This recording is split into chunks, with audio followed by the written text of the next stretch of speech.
Seja bem-vindo ao nosso 14º encontro do estudo Nosso Lar segundo o Hermetismo. Hoje nós vamos falar sobre uma casinha encantada, né? Era uma vez uma casinha encantada. André Luiz vai ser convidado para ir morar na casa do Lísias, que foi enfermeiro dele lá no Ministério de Regeneração, e a gente vai ver coisas extraordinárias. Mas eu já tenho que fazer um disclaimer antes da gente começar essa aula com você. Não podemos esquecer que esta é uma obra fruto do seu tempo. Nós estamos falando de um livro publicado para a sociedade brasileira de 1944. Nós não podemos esquecer isso. E nós vamos utilizar na aula de hoje as chaves herméticas ou os princípios herméticos para compreender e amplificar os quadros que nós veremos dentro da casa do Lísias, tá bem? Por quê? Porque nós, a partir da filosofia, a partir do princípio e da lei, nós podemos ressignificar e compreender todos os fatos. Todos os fatos. Por isso, nós estamos estudando Nosso Lar, fruto da mediunidade de Chico Xavier pelo Espírito André Luiz, com as chaves da filosofia hermética, para que a gente possa liberar o conhecimento para além das molduras históricas que compreendem aquele período, aquela sociedade, aquela historicidade daquele momento. Tá? A gente tem que separar, ampliar, para que a gente não entre num processo de retrocesso, porque a evolução da consciência passa pela historicidade, pela construção histórica. À medida em que nós avançamos, à medida em que nós vamos construindo o nosso pensamento ao longo do tempo, certos conceitos vão se ampliando e é isso que nós vamos fazer na aula de hoje. Não se esqueça, se você está acompanhando o nosso estudo, de deixar o seu like, se inscrever no canal, fazer os seus comentários, compartilhar os seus insights. Cada interação que você faz com esse vídeo, com esse encontro, com esse estudo gratuito, é uma contribuição ativa no sistema do YouTube para que ele chegue a mais pessoas. Então dê o seu like, inscreva-se no canal, ative a notificação, compartilhe esse vídeo, mande esse vídeo para as pessoas que você entende que faz sentido, que estão prontas para acessar esse tipo de conhecimento, tá bem? Toda ajuda é muito importante, toda ajuda é muito válida, tá bom? Nós estamos começando, então, mais uma aula do nosso encontro, Nosso Lar segundo o Hermetismo.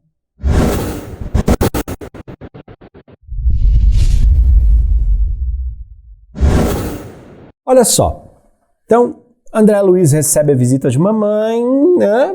Mamãe tinha sido Dona Florinda na Terra, mas você vê que hoje ela tem uma compreensão muito maior, como nós vimos na outra aula. Uma mulher que começou a deixar o pronome possessivo em primeira pessoa e começou a entender o plural, né? Não mais o meu, mas o nosso, né? Não mais o meu marido, mas os nossos irmãos. Não mais o foco para o filhinho, tesourinho da mamãe com uniforme de marinheirinho, mas o foco na demanda do propósito, da evolução, onde todo mundo está junto. Então você percebe que ela é uma mulher de consciência muito expandida. Essa visita, claro, mexe profundamente com o André e pouco tempo depois ele vai receber alta do Ministério de Regeneração. Ele não vai mais precisar ficar na ala hospitalar. E aí é convocado lá naquela salinha do Clarencio, lembra da aula 12? Aquela salinha gostosa, onde eu já imagino um chinelinho pendurado atrás da porta. Aquela sala onde as pessoas vão para levar uma chinelada, né? Então ele volta para a sala do Clarencio e aí o Clarencio tá dando alta para ele, etc e tal. comenta que precisamos encontrar um lugar para ele. E nisso, o Lísias está lá com ele. E aí você acompanha comigo em tela. Olha que legal. Se possível, o Lísias vai dizer, se possível, estimaria recebê-lo em nossa casa enquanto perdurar o curso de observações. Lá, minha mãe o trataria como filho. Olha que legal, né? A amizade deles vai crescendo de uma determinada forma que ele fala, não, pode vir morar na nossa casa.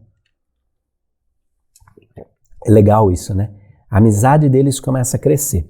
E aí, claro, o Clarencio acha isso uma boa ideia e começa a tratar de uma burocraciazinha com o André. Porque você lembra, o André pede uma audiência com o Clarencio, com aquela nossa amiguinha, coleguinha, a carrancuda, a azeda, que leva uma chinelada. Ele pede audiência porque ele já quer ser médico, mas aí aceita qualquer serviço. Mas ainda assim o Clarencio não apaga a esperança dele e fala, não, tua mãe, tem muita gente que está intercedendo por você, vamos ver como é que vai ser, bababá, né? E aí agora que ele está recebendo alto, o Clarencio dá uma outra luz para ele, né? Então ele diz assim, ó, vê comigo aí em tela que legal, aqui é burocracia astral, hein, ó. Guarde este documento, disse-me o atencioso ministro do auxílio, entregando-me uma pequena caderneta. Com ele, poderá ingressar nos ministérios da regeneração, do auxílio, da comunicação e do esclarecimento durante 1 ano. Decorrido este tempo, veremos o que será possível fazer relativamente aos seus desejos. Instrua-se, meu caro, não perca tempo. Então aqui pontos interessantes, né? Auxílio, comunicação, esclarecimento e regeneração são os 4 ministérios dos 6 ministérios de Nosso Lar. Esses são os 4 ministérios que estão voltados para a crosta terrestre. Lembra que a gente viu na aula onde a gente falou dos ministérios? 2 estão orientados para a elevação, para esferas superiores, e 4 estão voltados para a esfera terrestre. A gente falou da simbologia do 4, não é? Então ele tem uma espécie de passaporte, né? Ele descreve como uma pequena caderneta, passaportezinho ali, né? Onde ele pode entrar para acompanhar o trabalho. E aí ele entra numa espécie de estágio de aprendizado e observação sobre como as coisas funcionam durante 1 ano. 1 ano.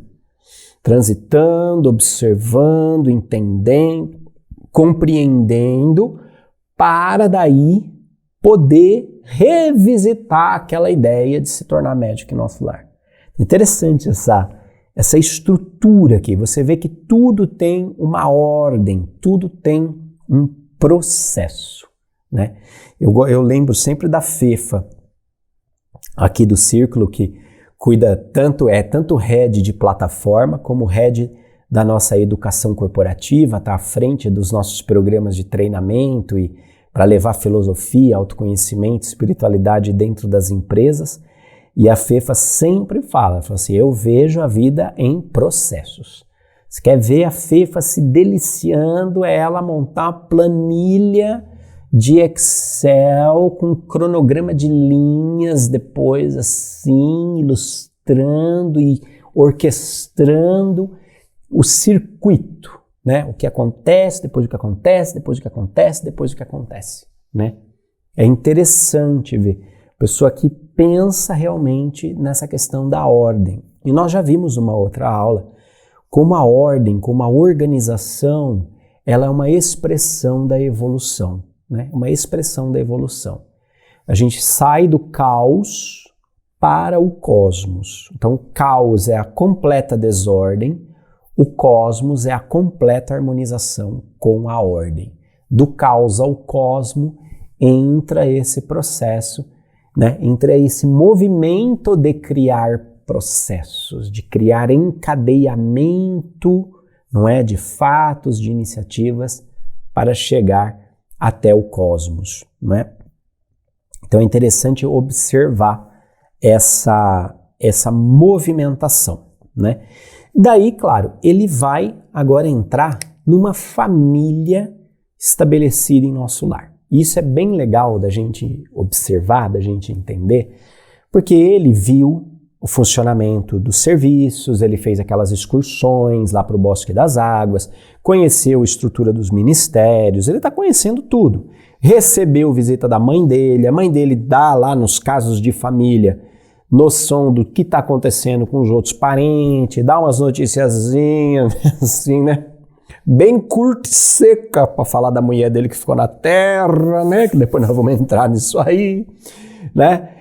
E agora ele está tendo a oportunidade de estar fora de um ambiente formal de tratamento, excursão ou numa audiência com o ministro, de estar numa família, né? De ver realmente a vida na prática, de ver realmente como é que as coisas acontecem lá.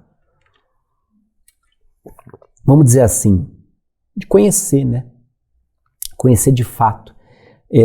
Eu gosto muitas vezes quando eu vou viajar, a gente sempre tem aquela coisa de ir para os pontos turísticos, né? Aí vai para a França, quer ver a Torre Eiffel, quer ver o Museu do Louvre, quer ver o Arco do Triunfo, o Sacré-Cœur.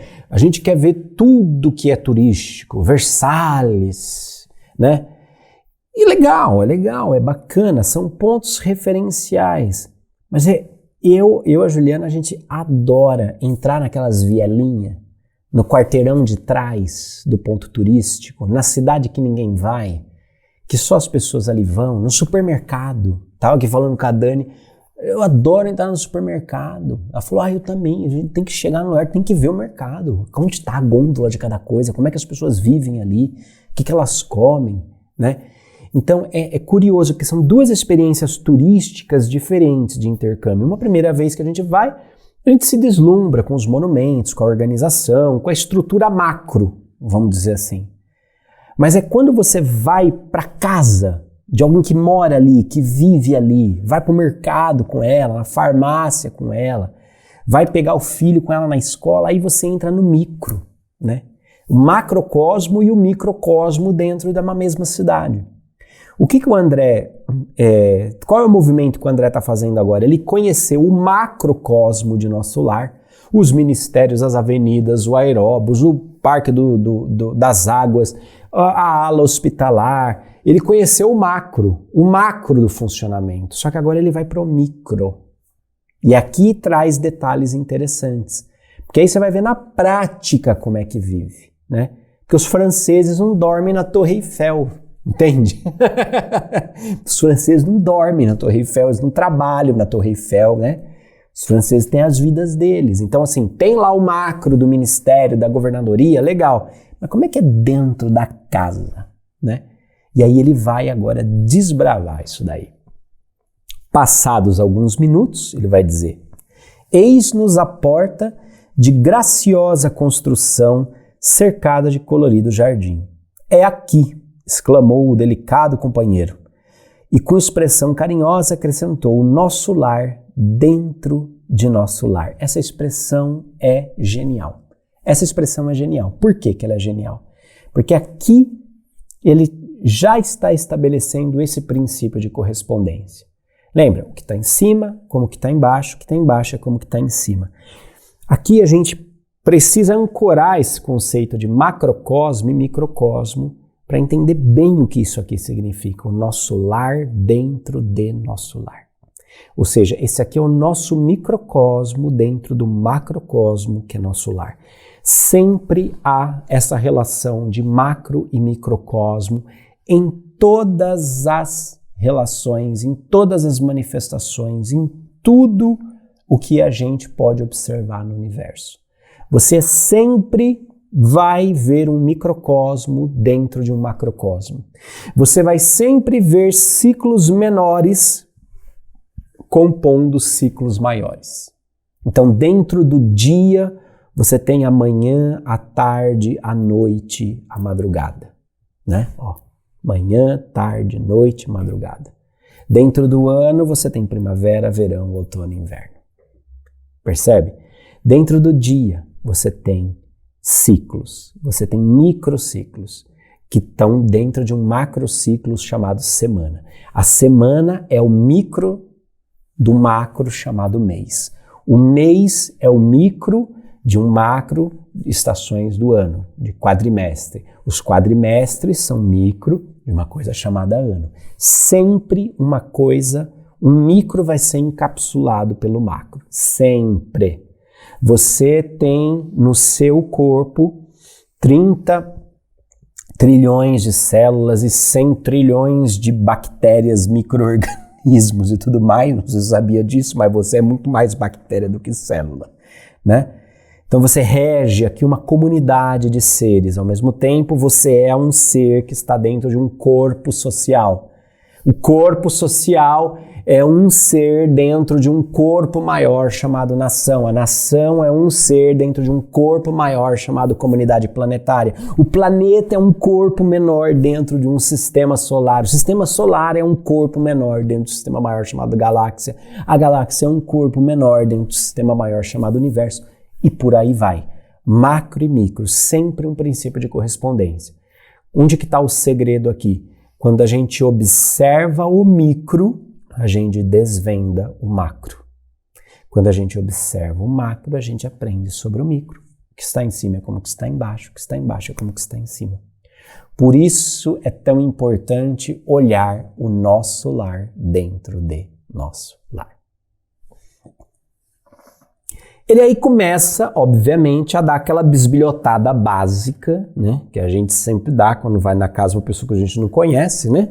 A gente sabe que a pessoa adora, chega na casa, já vê os enfeites, a cor do tapete, se a cortina combina, se a louça da pia tá lavada, aí pede pra ir no banheiro, obviamente, pra poder conhecer mais o restinho da casa, sentir o cheirinho do banheiro, né? Quem nunca, né? Vai fazer aquele xixi que custa pra sair, você espreme a bexiga pra cair uma gota, porque na verdade você queria ver o banheiro, né, querida? A gente sabe.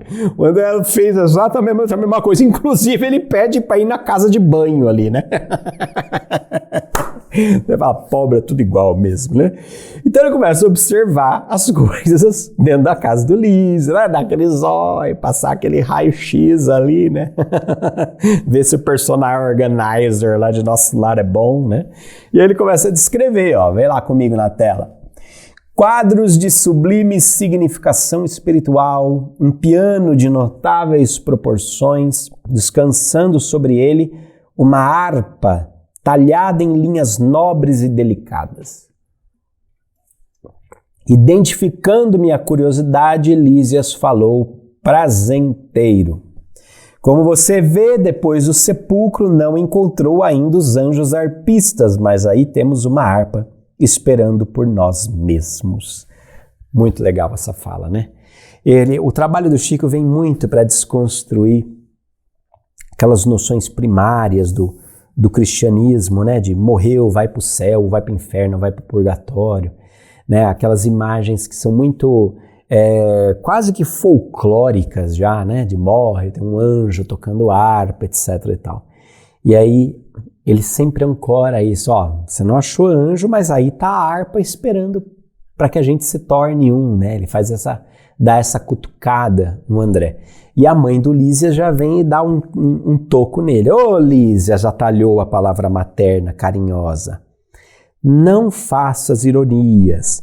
Não te recordas que o Ministério da União Divina recebeu o pessoal da elevação no ano passado, quando passaram por aqui alguns embaixadores da harmonia? Sim, mãe, mas quero apenas dizer que os harpistas existem e precisamos criar uma audição especial, uma audição espiritual para ouvi-los, esforçando-nos por nossa vez no aprendizado das coisas divinas. Interessante isso, né? Então ela dá uma ralhada com ele e fala assim, pô, para aí, você sabe que tem arpistas, sim, os embaixadores da harmonia, olha só que coisa interessante, os embaixadores da harmonia que visitaram o nosso lar. E ele fala, sim, mas de alguma maneira nós também precisamos aprender a ouvir a harmonia, senão não adianta tocar, não adianta que a música toque e a gente não saiba ouvir, tá? E aí mais à frente, ela ainda começa, ele observa uma prateleira de livros na casa e ela começa a fazer alguns comentários sobre isso. Ó, temos em nosso lar, no que concerne à literatura, uma enorme vantagem. É que os escritores de má fé, os que estilam estimam o veneno psicológico são conduzidos imediatamente para as zonas obscuras do umbral. Por aqui não se equilibram nem mesmo no Ministério da Regeneração enquanto perseveram em semelhante estado de alma. Que maravilha, né? Escreveu merda, vai para o umbral. Olha que beleza, hein?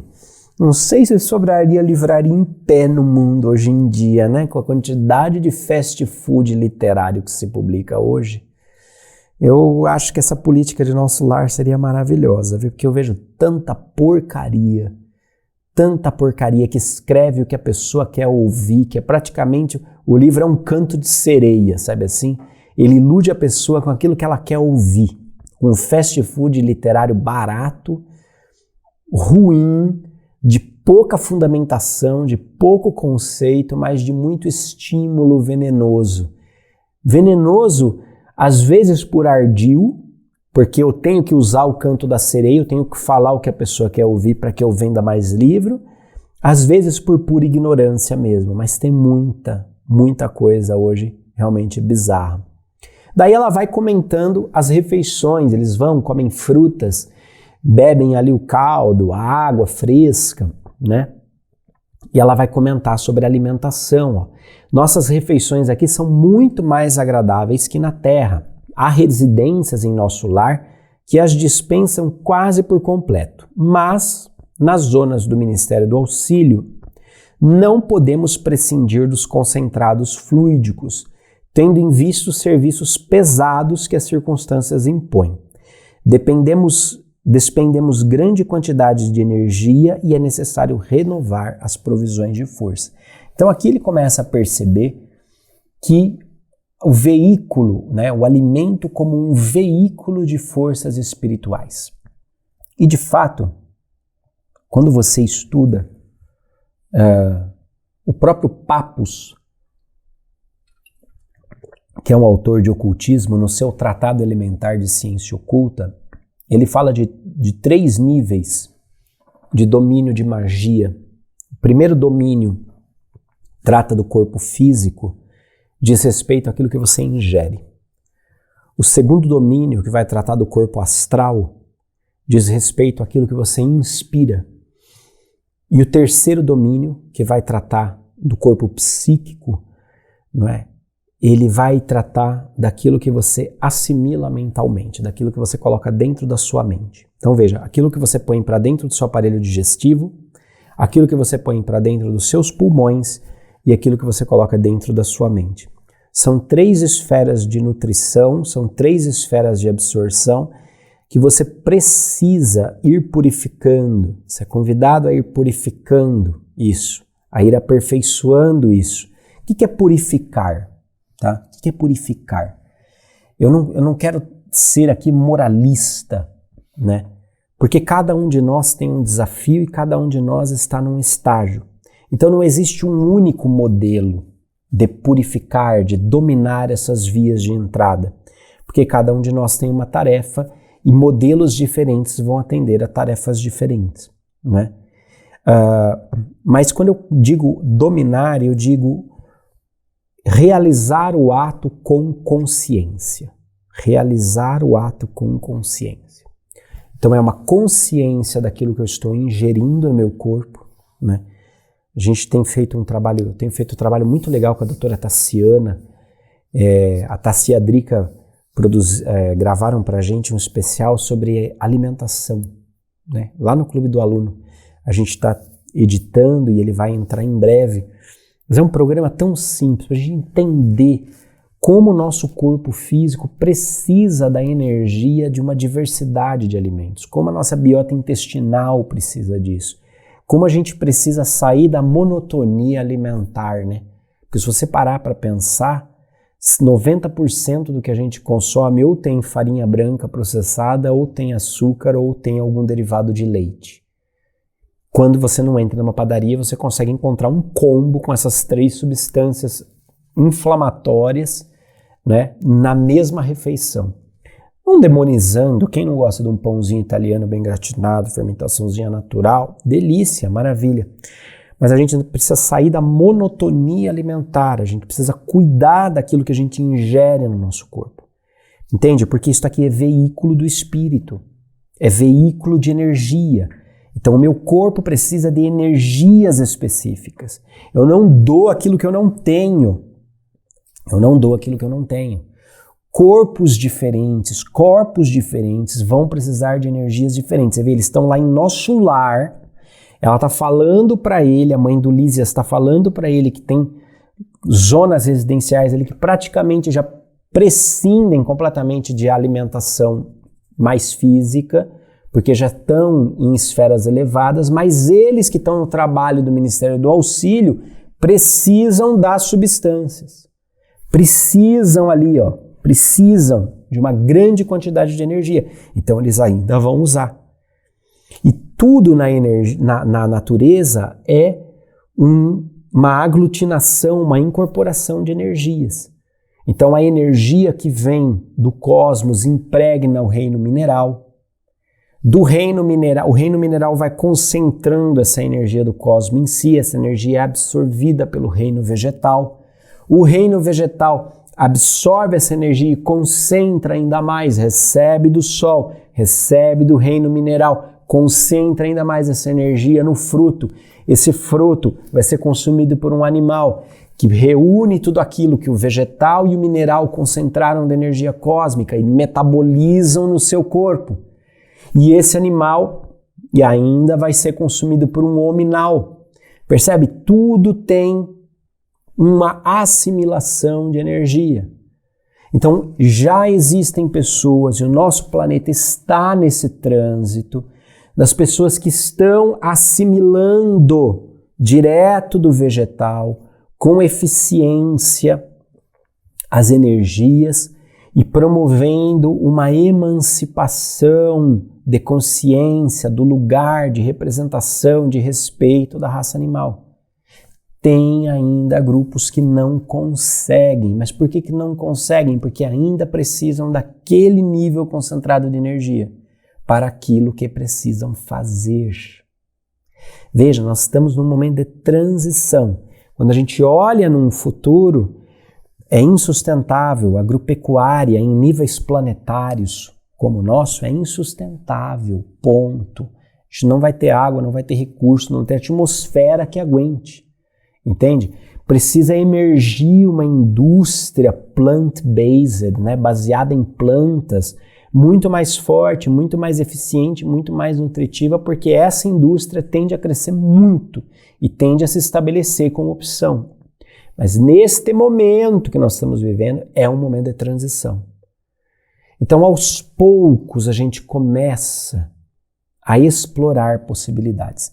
Eu lembro sempre da Carol Gimenez, que trabalhou um tempo com a gente no Círculo, e a Carol fez uma aula aqui sobre veganismo. A Carol era vegana militante, né?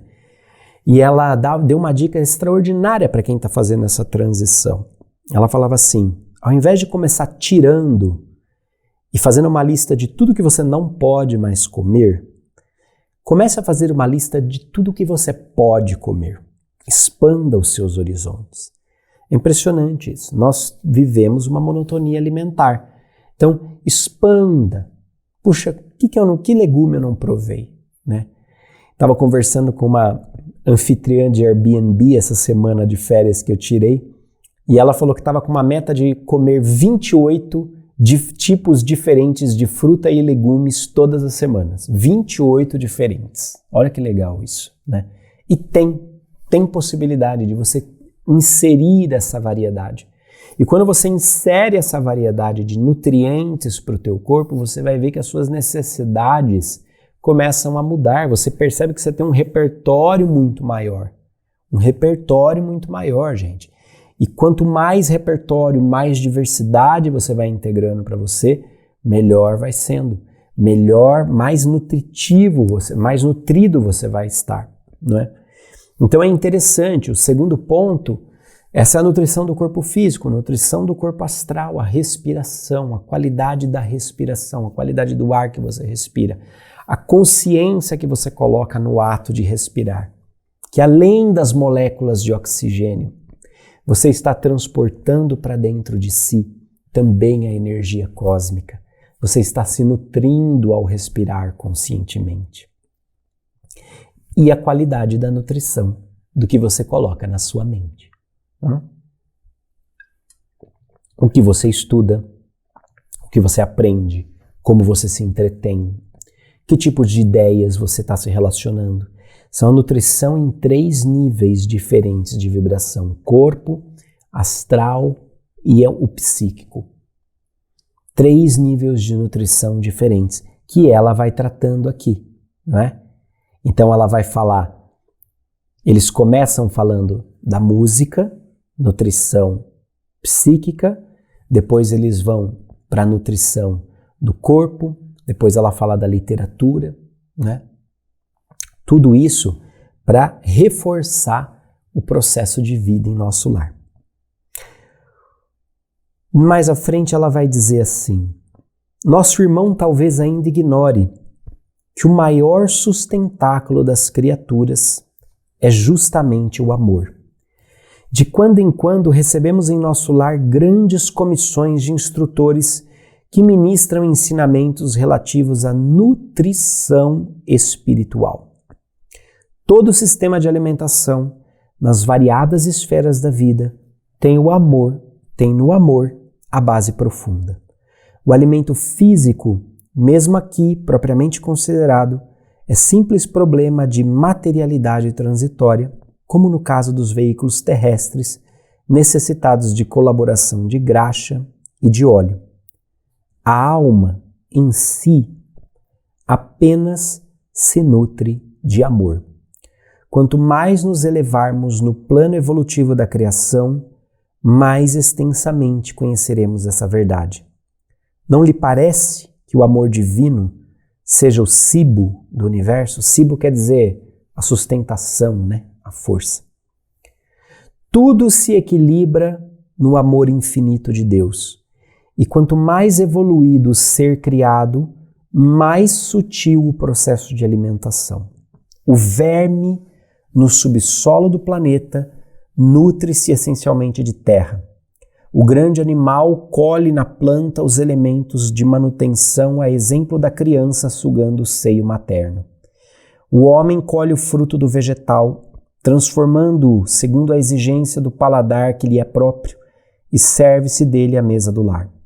Nós outros, criaturas desencarnadas, necessitamos de substâncias suculentas, tendentes à condição fluídica, e o processo será cada vez mais delicado à medida que se intensifique a ascensão individual. No fundo, o verme, o animal, o homem e nós dependemos absolutamente do amor. Todos nos movemos nele e sem ele não teríamos existência.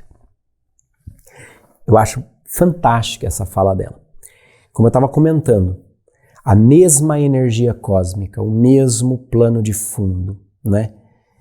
Vai se manifestar e ser retida no mineral, que depois será retida no vegetal, depois será retida no animal, depois será retida no mineral. Mas veja, essa energia que vai se condensando, se compactando, ela sofre uma atração. E essa atração é o amor em todos os níveis, dos mais elevados angelicais ao atômico. Toda essa atração que coloca o universo em movimento é a força do amor. E eu diria que o próprio amor em si, ele é a matéria-prima do universo. É o espírito cósmico, a força rei e ki, né? Que é a força universal, que também está individualizada em mim. Por isso todos nós sentimos essa atração para a unidade, porque nós somos feitos, em última instância, de unidade. Nós somos feitos de espírito, né? Nós vimos muito isso no curso Yeshua, nosso Cristo planetário revelado. A matéria-prima do universo é o Espírito Santo, é a vibração cósmica de Om, a energia Reiki. Escolha aí, é a Ruach da Kabbalah, quer dizer, escolha a semântica que você preferir, né? Mas nós somos feitos dessa energia em movimento, dessa energia que nos atrai para o junto, para o para a unidade. Por isso ela fala, no fundo, o verme, o animal, o homem, nós dependemos do amor. Todos nos movemos nele e sem ele não teríamos existência. Nele somos, nos movemos e existimos. É a fala de Paulo sobre essa grande consciência cósmica, esse grande espírito cósmico no qual nós estamos mergulhados, em cuja mente nós existimos, em cuja mente nós existimos. Mas se você parar para pensar, que coisa extraordinária a gente pensar que todo movimento de atração no universo é um movimento de amor em diferentes dimensões. Todo movimento no amor, todo movimento no universo quer gerar atração. Toda atração é um movimento do amor. Todo movimento do amor é um movimento de retorno à unidade. E se a gente ancora essa consciência em nós, aquilo que eu visto, as pessoas que eu toco, as árvores que eu sento na sombra, os alimentos que eu como, a água que eu bebo, o filho que eu gero, não é? Tudo é movimento no universo e tudo é movimento no amor. O amor é a energia que gera a vibração e o movimento. Dos prótons, nêutrons e elétrons, a força gravitacional de sistemas planetários. Tudo é movimento de amor. E à medida em que eu ganho essa assimilação de que tudo é movimento do amor, eu começo a impregnar de consciência os meus movimentos. Que os meus movimentos sejam movimentos de amor. Percebe? Que os meus movimentos, que aquilo que eu atraio para mim, eu atraia com amor. Aquilo que eu atraio em termos de nutrição do meu corpo, eu atraia com amor. Aquilo que eu atraio em termos de nutrição para o meu corpo astral, em termos de energias sutis que vêm pelo ar, por aquilo que eu respiro, eu atraia com amor. Que aquilo que eu atraia para o meu plano psíquico, o meu plano mental, para o plano das minhas ideias, através daquilo que eu leio, daquilo que eu estudo, da música que eu ouço, que isso atraia forças mentais, percebe? Que isso atraia com amor. Isso meio que ressignifica cada movimento nosso, porque todo movimento nosso pode ser um movimento do amor. Quanto mais consciente nós estivermos disso, melhor nós manifestaremos isso. Ele vai dizer assim, mais à frente, o Lísias comenta, Jesus não preceituou esses princípios objetivando tão somente os casos de caridade, nos quais todos aprendemos mais dia menos dia, que a prática do bem constitui um simples dever. Aconselhávamos-nos igualmente a nos alimentarmos uns dos outros no campo da fraternidade e da simpatia. Aqui ele lembra, não é, quando Jesus diz, nem só de pão vive o homem. Nem só de pão vive o homem.